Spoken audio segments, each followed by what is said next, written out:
Here's how you can transfer files from one PC to another PC wirelessly. For this process, we are going to use an app called NitroShare. Just go and search for it. Now open this first website, scroll down, and download this application according to your operating system. I've Windows 64-bit, so I'll just choose this option. After downloading, just go and run this setup and install it. It is a very simple and straightforward process. Now we go and open this app. As we can see, it's running in the background.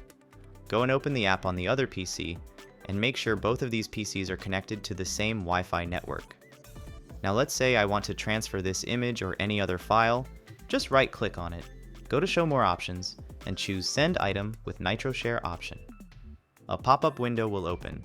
Simply select the other PC's name and it's done. You can easily transfer multiple files from this method.